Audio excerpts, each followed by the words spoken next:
অনেক সময় আমরা কোনো বড় কিছু করতে যাওয়ার আগে, ধরুন কোনো ইন্টারভিউ দিতে যাওয়ার আগে, কিংবা কোনো স্টেজ পারফরমেন্স করার আগে, পরীক্ষা দেওয়ার আগে, কিংবা কারোর সাথে ইম্পর্ট্যান্ট কোনো পার্সনে মিট করার আগে আমরা কনফিডেন্স ল্যাক করি। কখনো কখনো নিজেদের প্রতি কনফিডেন্স হারিয়ে ফেলি বা ভয় পাই সেই জায়গাতে যেতে। তো এনএলপিতে মানে নিউরো লিঙ্গুইস্টিক প্রোগ্রামিংয়ে একটা খুব ভালো প্রসেস আছে, তাকে বলা হয় circle of excellence. Circle of এক্সেলেন্সটা কি? যখন আপনি মনে করছেন যে you are lacking in confidence, বা আপনি যে কাজটা করতে যাচ্ছেন সেটার প্রতি আপনার পুরো আস্থা নেই যে আপনি ওটাকে পজিটিভ ওয়েতে করতে পারবেন কি পারবেন না, তো তার জন্য আপনি যদি কিছু সময় আগে যাওয়ার আগে যদি একটু মেন্টাল প্রিপারেশন নিয়ে যান, তাহলে এই জিনিসটা কিন্তু খুব ভালো হয়। এই সার্কেল অফ এক্সেলেন্স কিন্তু খুব ভালো একটা প্রোডাক্টিভ রেজাল্ট দেয়। তো what is circle of excellence? Circle of excellence হচ্ছে যে সিচুয়েশনটাকে ফেস করার আগে আপনাকে 3 কি 4টে জিনিস করতে হবে। First thing you have to do, যে আপনাকে স্ট্রেট হয়ে দাঁড়াতে হবে, একদম স্পাইনাল কর্ডটাকে একদম সোজা করে দাঁড়াতে হবে, একদম বোল্ড করে, একদম মানে মাথা উঁচু করে আপনাকে দাঁড়াতে হবে। তো ফার্স্ট হচ্ছে গিয়ে কি, পশ্চারটাকে আপনাকে একটু চেঞ্জ করতে হবে। Second thing you have to do, আপনাকে অন্তত লং ডিপ ব্রেথ নেওয়া এবং সেটাকে ছেড়ে দেওয়া, মানে অন্তত 11 বার করতে হবে, যেটাকে long deep breath, hold it and then release. তাতে কি হবে, আপনি একটু বডিটা কাম ডাউন করবেন আর একটু অক্সিজেন লেভেলটাও আপনার ব্রেনে বাড়বে।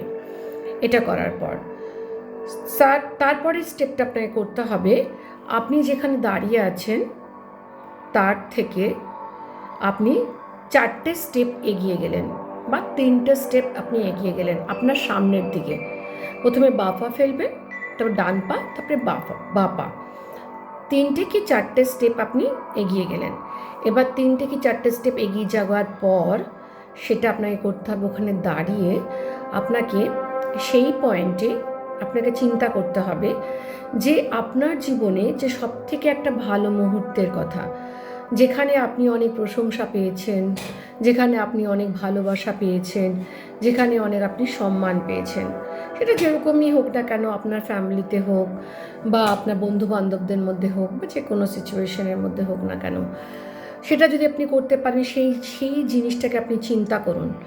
চিন্তা করে নেওয়ার পর সেটাকে আপনি গোটা শরীরে একটা রং দিয়ে ভরে দিন।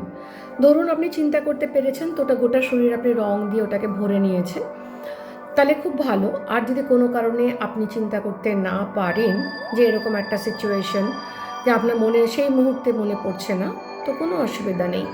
সামনে একটা বড় টিভি স্ক্রিনের পর্দা দেখুন, মনে করুন বিশাল বড় টিভি স্ক্রিন আপনার সামনে আছে।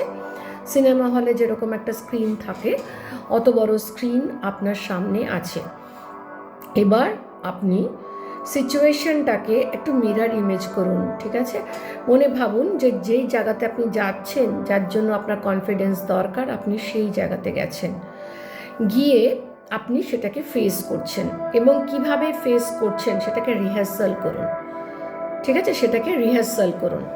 এবার আপনি ধরুন 1 মিনিট ধরে সেটাকে রিহার্সাল করলেন, আমি এই কথাটা আমি তাকে বলবো, সে কীরকম রিয়্যাক্ট করবে সেরকম আপনি এটাকে ভিজুয়ালাইজ করুন। ওই টিভি স্ক্রিনের মধ্যে বা সিনেমার পর্দার মধ্যে আপনি ভিজুয়ালাইজ করুন, যেন একদম সিনেমা হচ্ছে, ড্রামা হচ্ছে, আপনি ভিজুয়ালাইজ করুন। সেটাকে আপনি নাম্বার দিন, 10 থেকে মানে 1 থেকে 10-এর মধ্যে আপনি নাম্বার দিন, ঠিক আছে? ধরুন প্রথম অ্যাটেম্পটে আপনি নাম্বার দিলেন ওটাকে 4, আপনার স্যাটিসফ্যাকশন এত আসেনি, আপনি 4 দিলেন, কারণ আপনার তখনও মনে হচ্ছে যে I am lacking in confidence. এবার আপনি যদি 3টে ধাপ এগিয়ে থাকেন, আবার 3টে ধাপ পিছিয়ে আসুন। পিছিয়ে আসার পর আবার ঠিক প্রথম থেকে প্রসেসটা শুরু করুন।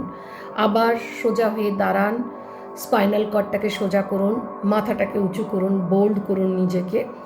তারপর অন্তত ডিপ ব্রেথ নিয়ে ব্রেথের এক্সারসাইজ করুন, একদম গভীর শ্বাস নেবেন, কিছুক্ষণ ধরে রাখবেন, আবার নিঃশ্বাসটা ছাড়বেন। অন্তত 5 থেকে 7 বার কিংবা 11 বার করুন। করার পর আপনি দেখবেন একটুখানি কাম ডাউন হচ্ছেন আপনি। তারপরে আপনি 3টে স্টেপ আবার এগিয়ে গেলেন। এগিয়ে যাওয়ার পর মুখে একটা মিষ্টি হাসি রেখে তো আপনি আবার একটা টিভি স্ক্রিনটাকে আপনি দেখলেন।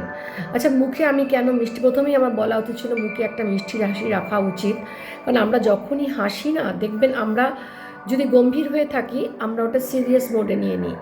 আমরা যখনই মুখে একটা হাসি দিই, সেটা আমরা কারণে কিংবা অকারণে দেখবেন ইনডাইরেক্টলি আর ডাইরেক্টলি আমাদের একটা প্ল্যাসিবো এফেক্ট কাজ করে। আমাদের অক্সিটোসিন এবং ডোপামিন কিন্তু সিক্রেশন হয়, আমাদের সেন্স অফ ওয়েলবিং, বুঝেছেন, ওটা কিন্তু মনে হয়, আমাদের একটা ভালো লাগা মনে হয়। তখন আপনি একটা টিভি স্ক্রিনের মধ্যে আবার ওটাকে ভিজুয়ালাইজেশন করুন, যে সিচুয়েশানটা আপনি ফেস করতে যাচ্ছেন সেটাকে ভালো করে ভিজুয়ালাইজেশন করুন, যে কী সিচুয়েশানটা হচ্ছে, আপনি কিভাবে ইন্টারাক্ট করছেন, সে কী করে রেসপন্ড করছে। এবার আপনার স্যাটিসফ্যাকশন লেভেলটা কোন লেভেলে, আপনি এবার ওটাকে 10-এর মধ্যে আগে 4 দিয়েছিলেন, এবার আপনি 10-এর মধ্যে ওটাকে নাম্বারিং করুন, আপনি নিজের মতন করে নাম্বারিং করুন। তখন আপনি ধরুন আপনি 6 দিলেন, আপনার স্যাটিসফ্যাকশন লেভেলটা কিন্তু আসলো না, আবার আপনি পিছিয়ে যান। 3টে স্টেপ এগিয়েছিলেন, 3টে স্টেপ আবার পিছিয়ে যান, আবার নতুন থেকে শুরু করুন। ঠিক আছে, আবার শুরু করুন।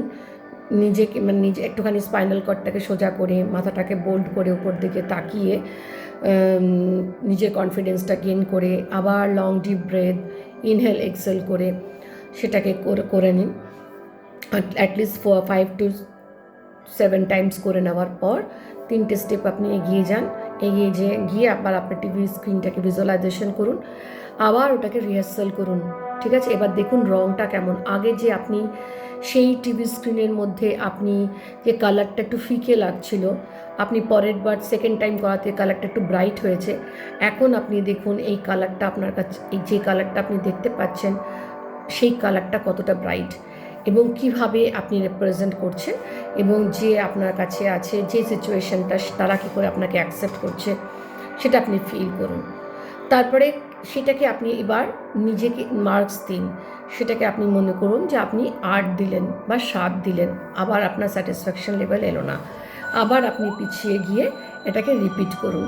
আপনি 9 কিংবা 10 যখন হবে তখন দেখবেন যে টিভি স্ক্রিনে আপনি দেখতে পাচ্ছেন, ক্লিয়ার দেখতে পাবেন এবং প্রত্যেকটি কালার ব্রাইট হবে।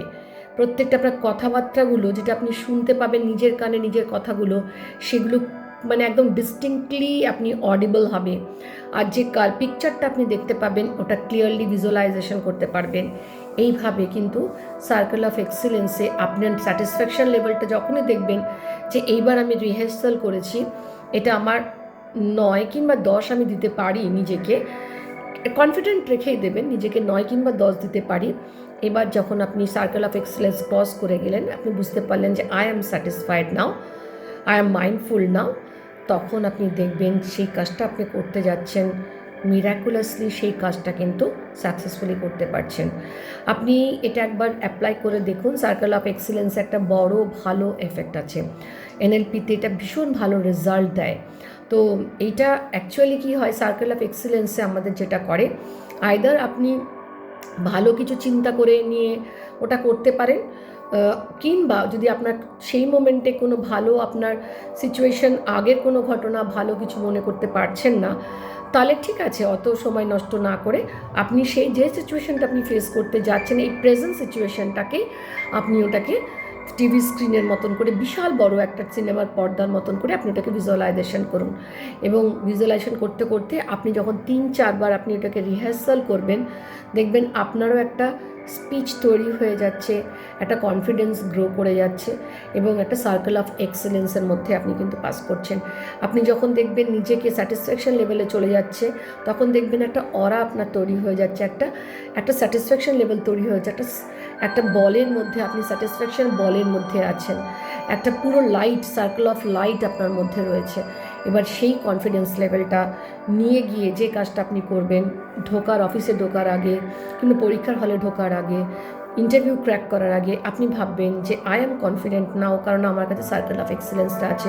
আপনার কাছে গোল্ডেন একটা সার্কেল আপনি ভিজুয়ালাইজেশন করে নেবেন এবং সেই কাজটা করবেন, আপনি দেখতে পাবেন you will get the miraculous result. আমি একটু সামারাইজ করে দিই আপনাকে বলার, মানে এইটা করার কীরকম পদ্ধতিটা ছোট্ট করে একটু বলে দিই। 4টে পয়েন্ট আপনি মেনটেন করবেন। First point you have to do that, আপনার পশ্চারটা আপনি চেঞ্জ করবেন। তাহলে আপনার প্রথমে হচ্ছে গিয়ে আপনি যদি ফিজিওলজি চেঞ্জ করেন, আপনার সাইকোলজিও কিন্তু চেঞ্জ হবে, কারণ ফিজিওলজি যত বেশি বোল্ড হবে সাইকোলজিও তত বেশি বোল্ড হবে। আপনার ফিজিওলজি চেঞ্জ করুন, মানে আপনার পশ্চারটা চেঞ্জ করুন। আপনি কারেজিয়াসলি বোল্ডলি আপনি দাঁড়ান, একদম কাঁধটাকে সোজা করে, স্পাইনাল কর্ডটাকে সোজা করে আপনি দাঁড়ান, মুখে একটা হাসি রাখুন, নিঃশ্বাসটাকে মানে অন্তত গভীর নিঃশ্বাস নিয়ে, মানে লং ডিপ ব্রেথ নিয়ে অন্তত 5 থেকে 7 বার করুন কিংবা 11 বার করুন। তারপরে 3টে স্টেপ এগিয়ে গিয়ে তারপর ওটাকে ভিজুয়ালাইজেশন করুন। দেখবেন I am telling you, you will get a miraculous result. Thank you so much, God bless you, thank you.